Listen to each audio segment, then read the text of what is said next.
Hello friends, welcome to my YouTube channel Deep world. आज मैं आपको बताने जा रहा हूँ हम लोग कैसे अपने एनवायरनमेंट को सेव करें और प्रोटेक्ट करें। जैसे आपको पता होगा, हम लोग के एनवायरनमेंट में पोल्यूशन डे बाय डे बढ़ता जा रहा है, इंक्रीज़ होता जा रहा है, जिसमें से एयर पोल्यूशन, वाटर पोल्यूशन और लैंड पोल्यूशन है। और इसी की वजह से ग्लोबल वार्मिंग भी बढ़ रही है। तो हम लोग इन सबको कैसे रोक सकते हैं?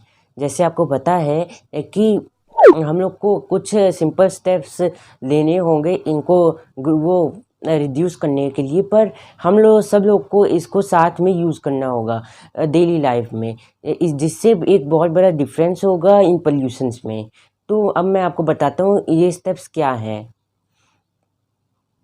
जैसे आपको पता होगा 3R प्रिंसिपल, रिड्यूस, रीयूज और रिसाइकिल। आप इसको अपनी प्रीवियस क्लासेस में भी पढ़े होंगे। रिड्यूस का मतलब होता है किसी चीज़ को कम करना, मतलब कि जैसे आप एग्जांपल ले प्लास्टिक का। प्लास्टिक एक बहुत ही मेजर मटेरियल है हम लोग के इन्वायरमेंट में पोल्यूशन का। अगर हम लोग इसको रिड्यूस करेंगे, कम करेंगे, तो हम लोग पोल्यूशन में बहुत ही वो डिक्रीज़ कर देंगे बहुत ही हद तक। अगला है रीयूज़। पर अगर हम लोग इनको प्लास्टिक्स को रिड्यूस करेंगे, वो तो ठीक है, पर जो हम लोग के घर में पहले से ही प्लास्टिक पड़ा है उसका क्या? उसको हम लोग फेंकेंगे या फिर जलाएंगे तो उससे भी पोल्यूशन होगा। अगर हम लोग उसको लैंड में या वाटर में फेंकेंगे तब लैंड और वाटर पोल्यूशन होगा। अगर हम लोग उनको जलाएंगे तो वो पॉइजनस गैसेस रिलीज़ करेंगे, जिससे हम लोग को एयर पोल्यूशन होगा। तो हम लोग क्या कर सकते हैं? तो हम लोग उनको रीयूज़ कर सकते हैं। हम लोग उनको कहीं फेंक नहीं सकते, ना ही हम लोग उनको जला सकते हैं, पर हम लोग उनको रीयूज़ कर सकते हैं। हाँ, हम लोग इनको, और जो शॉपकीपर्स होते हैं उनसे हम लोग ख़रीदना नहीं चाहिए हम लोग को इसको, प्लास्टिक्स और पॉलीथीन बैग्स को। जो हम लोग के पास पहले से उसको आप रीयूज़ कर सकते हैं, पर आप और ज़्यादा उन सबको कंज्यूम न कीजिए। इससे भी बहुत ही ज़्यादा डिफरेंस होता है हम लोग के पोल्यूशन में और इन्वायरमेंट में। अब बात करते हैं रिसाइकिल की। रिसाइकिल का मतलब कि किसी चीज़ को, वो जो चीज़ ख़राब हो गई हो उसको वापस से रिसाइकिल करके यूज़ करना। जैसे कि आप एग्जांपल ले सकते हैं प्लास्टिक के बॉटल्स और भी बहुत सारी चीज़ों का। जो चीज़ें रिसाइक्लेबल होती हैं उनको आप रिसाइकल बिन में डाल के वो कर सकते हैं। लोग आते हैं, उनको ले जाते हैं और वो वहाँ से रिसाइकल होता है, जिससे उनको हम लोग वापस यूज़ कर सकते हैं। तो ये 3 मेजर स्टेप्स हैं जो कि बहुत ही डिफरेंस क्रिएट करते हैं हम लोग के इन्वायरमेंट में और पोल्यूशन को डिक्रीज़ करने में। अब बात करते हैं दूसरे स्टेप की। वो हम लोग को वो लोगों को हायर, मतलब कि लोगों को बुलाना चाहिए। हम लोग की जो कॉलोनी होती है और सोसाइटी होती है, यहाँ पे जो कूड़ा कचरा आता है, गार्बेज आता है, उन सबको ले जाने में अगर आप ये कोई भी वॉलंटियर या फिर आदमी को हायर नहीं कर पाए तो आप ये सब स्टेप्स खुद भी कर सकते हैं। इससे अगर हम लोग ये रेगुलरली नहीं किए तो बहुत सारा कचरा हम लोगों के सोसाइटीज़ और कॉलोनीज़ में हो जाएगा, और जिससे वो एक गार्बेज डंप बन जाएगा। अगर आपको नहीं पता गार्बेज डंप क्या होता है, गार्बेज डंप वो होता है जहाँ पे एनिमल्स आते हैं और ये सारा कूड़ा कचरा खाते हैं। इनसे, जैसे पॉलीथीन हुआ, पॉलीथीन एक बहुत हार्मफुल मटेरियल है। अगर वो लोग इनको खाएंगे तो वो उनके स्टमक में चोक हो जाएंगे, मतलब कि उनके स्टमक में ये फंस जाएगा और अच्छे से डाइजेस्ट नहीं हो पाएगा, जिससे ये इनकी डेथ भी हो सकती है। इसीलिए हम लोग को प्लास्टिक्स को और इन सबको हमेशा साफ़ करना चाहिए। और अगर वो ये चीज़ हम लोग ये सब भी नहीं कर सकते तो हम लोग को कोई वॉलंटियर हायर कर देना चाहिए इनको साफ़ करने के लिए। अब बात करते हैं वाटर को कंज़र्व करने की। जैसे आपको पता है वाटर को कंज़र्व हम लोग कई अलग अलग तरीक़ों से कर सकते हैं, पर वो सबसे उसका मेन तरीका है हम लोग को वाटर कंज़र्व करने का, रेन वाटर हार्वेस्टिंग। अगर आपको नहीं पता रेन वाटर हार्वेस्टिंग क्या होता है, रेन वाटर हार्वेस्टिंग होता है जिसमें हम लोग बारिश की पानी, जो रेन होती है उसका जो पानी होता है, उसका जो वाटर होता है, उसको हम लोग स्टोर करते हैं लेटर यूज़ के लिए।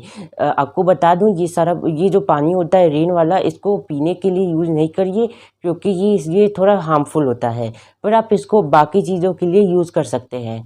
इसी चीज़ को रेन वाटर हार्वेस्टिंग कहते हैं। रेन वाटर हार्वेस्टिंग की अलावा हम लोग पानी को बचा भी सकते हैं। जैसे कि जब हम लोग ब्रश करने जाते हैं सुबह उठ के, तो हम लोग को टैप बंद कर देना चाहिए ब्रश करते टाइम। या और वो जब हम लोग नहाते हैं तो उस समय हम लोग को जितना कम पानी हो सके उतना ही यूज़ करना चाहिए। इससे पानी की बचत भी होती है और हम लोग का पानी, जैसे मैंने आपको बताया था पिछली वीडियो में, पानी एक बहुत ही लिमिटेड रिसोर्स है, एग्जॉस्टिबल रिसोर्स है।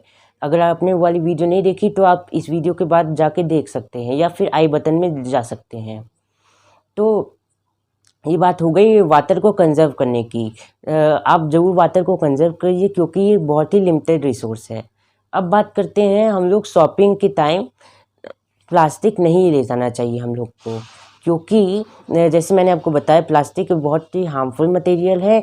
और जैसे मैंने आपको बताया रीयूज़ हम लोग को प्लास्टिक करना चाहिए, पर शॉपिंग के टाइम हम लोग को प्लास्टिक नहीं ले जाना चाहिए। वहाँ पे हम लोग कॉटन या जूट के बैग्स ले जा सकते हैं।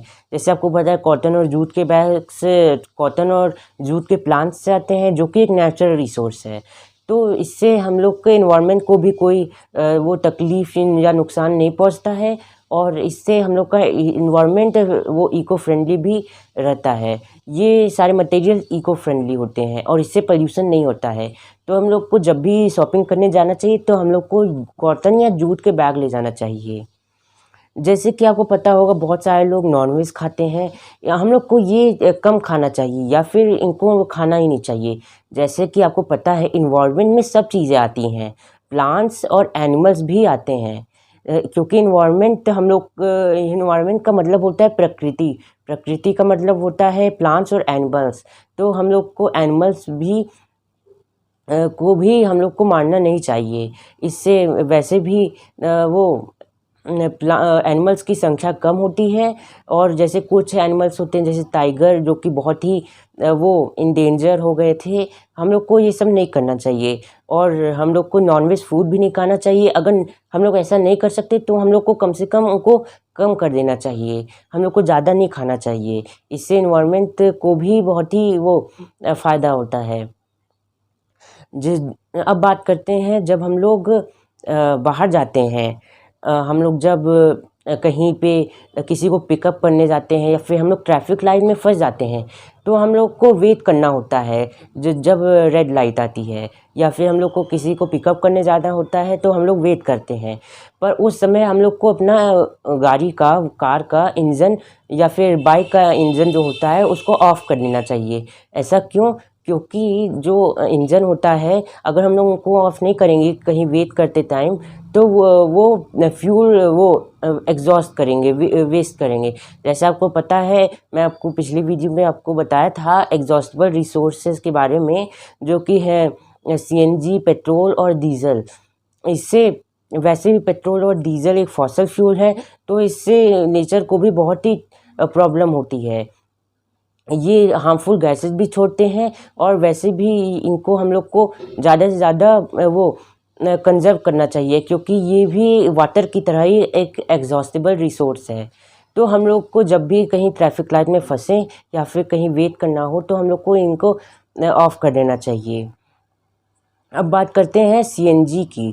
सीएनजी की हम लोग को कार यूज़ करनी चाहिए, क्योंकि जैसे मैंने आपको पिछली वीडियो में बताया था कि पेट्रोल और जो डीजल होता है वो एक बहुत ही हार्मफुल गैसेस वो करते हैं, वो एग्जॉस्ट।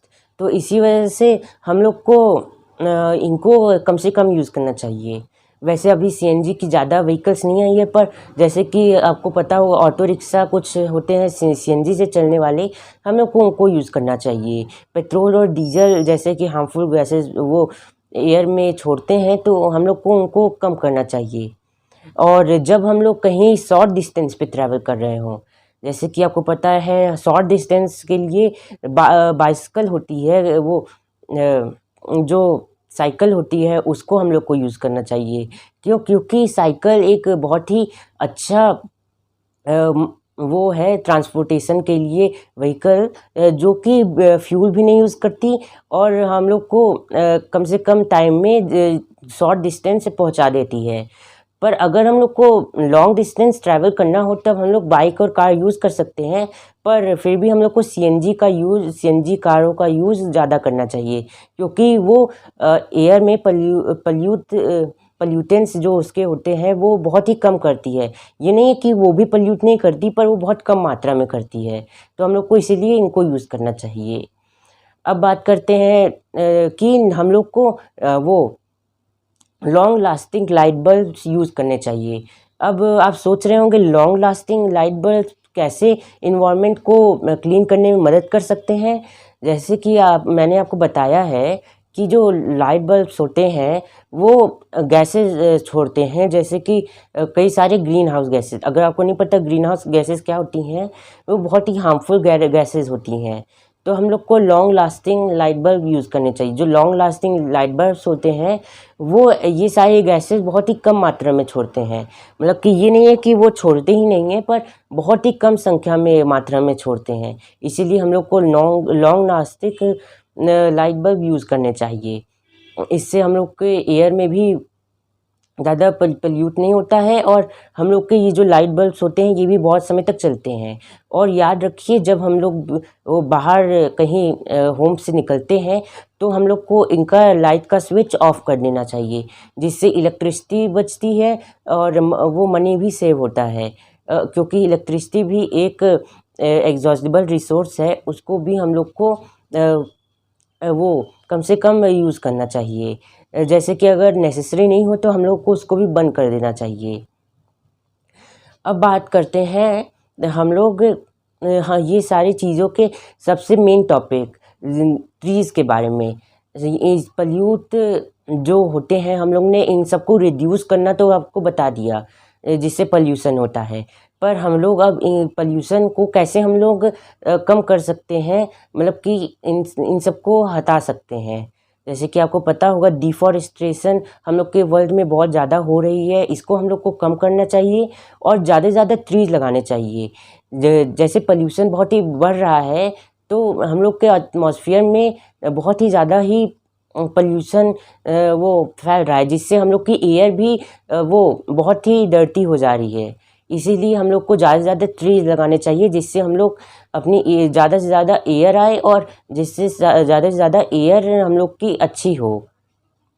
जैसे कि आपको पता है डिफॉरेस्टेशन बहुत ही ज़्यादा हो रही है, इसको हम लोग को कम करना चाहिए और ज़्यादा से ज़्यादा ट्रीज़ लगाने चाहिए। अगर हम सारे लोग एक भी ट्री लगाएंगे तो भी हम लोग बहुत सारे ट्रीज़ लगा लेंगे। हर साल हम लोग को कम से कम 1-2 ट्री लगाने चाहिए। आज के वीडियो के लिए बस इतना ही। मैंने आज आपको बताया कि हम लोग इन सबको कैसे कम कर सकते हैं पल्यूशन को, और हम लोग कैसे वो इन सबको जैसे पल्यूशन जो एयर में होता है उन सबको कैसे हम लोग रोक सकते हैं। आज की वीडियो के लिए इतना ही। अब जो मेरी पिछली वीडियो है उसको भी आप देखिए, उसमें मैंने पेट्रोल और डीजल, पेट्रोलियम, कोल इन सब के बारे में बताया है। मैं आपको किसी और वीडियो में मिलूँगा, तब तक के लिए बाय। और मेरे चैनल को सब्सक्राइब भी कर लीजिएगा, और लाइक अगर आप करना चाहें, आपको वीडियो अच्छी लगी तो भी आप वो भी कर सकते हैं। और अगर आपको कोई नई वीडियो के लिए सजेशन देना हो तो आप वो भी नीचे कमेंट सेक्शन में लिख सकते हैं। आज की वीडियो के लिए इतना ही।